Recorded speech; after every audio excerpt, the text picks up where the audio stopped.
Madam, Tagore ने कौम परस्ती की मुखालिफत की। Nothing will go on record. आप बैठिए, कुछ नहीं जाएगा, आप बोलिए। मैडम, टैगोर ने कौम परस्ती की मुखालिफत की, गांधी ने अवामी कौम परस्ती की बात की। दोनों ने हुब्बुल वतनी को कौम परस्ती पर तरजीह दिया। बीजेपी की तरफ से कौम परस्ती की बात हो रही थी। मैं ये जानना चाहता हूं इनकी तरफ से, क्योंकि ये लोग दुकान खोलकर बैठे हैं, एक कौम परस्ती का सर्टिफिकेट देंगे, कांग्रेस सेकुलरिज्म का सर्टिफिकेट देगी।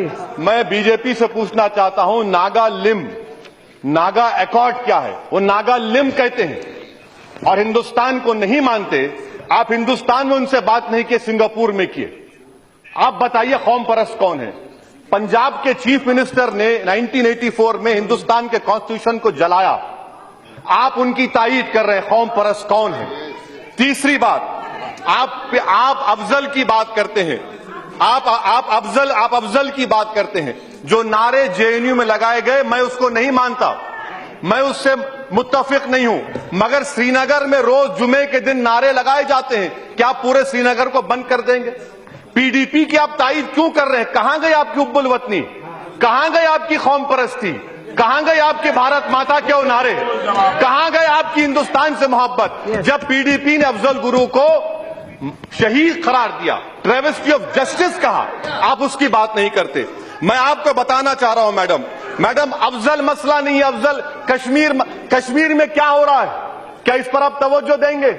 और यहां पर कांग्रेस के लोग जब कह रहे थे फ्रीडम ऑफ एक्सप्रेशन, मैं इनकी नहीं मानता, इनकी इस बात को भी।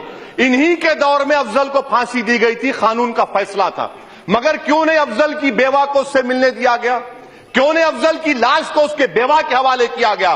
कांग्रेस पार्टी भी उतना मुलविस है। सेडेशन की जब बात आती है, महाराष्ट्र में आपने सेडेशन लगाया, आज आप लगा रहे हैं। मैं चैलेंज करके कह रहा हूं बीजेपी से, क्या कन्हैया पर आप इल्जाम साबित कर पाएंगे? और अगर नहीं कर पाएंगे तो क्या आप सियासत से दस्तबरदार हो जाएंगे? कन्हैया पर कोई इल्जाम नहीं है, वो झूठा इल्जाम है, नारे नहीं लगाए गए, पुलिस की रिपोर्ट है।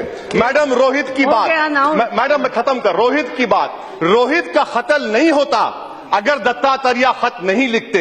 रोहित की मौत नहीं होती अगर मोहतरमा स्मृति ईरानी उस पर एक्शन नहीं लेती। रोहित का कत्ल एक इदाराती कत्ल है, रोहित को इंसाफ नहीं मिल सकता।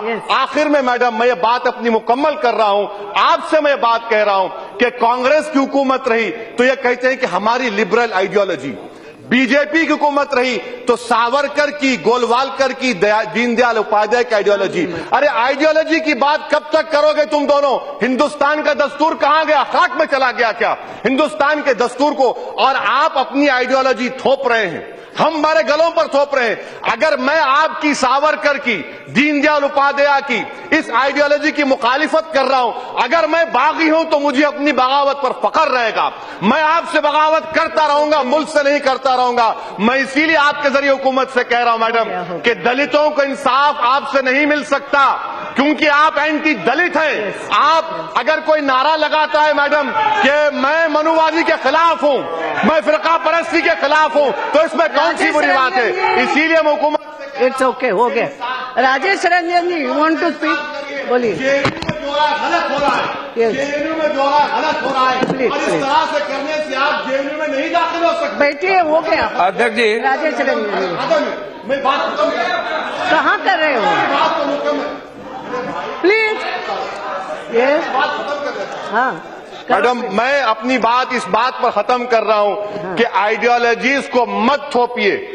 आप हिंदुस्तान के दस्तूर पर कायम रहिए, हिंदुस्तान के कॉन्स्टिट्यूशन की बात करिए जिसमें फ्रीडम ऑफ एक्सप्रेशन है, और उन तमाम चैनलों के खिलाफ एक्शन लीजिए जो झूठ बता रहे थे कि हिंदुस्तान के खिलाफ मारे गए। शुक्रिया।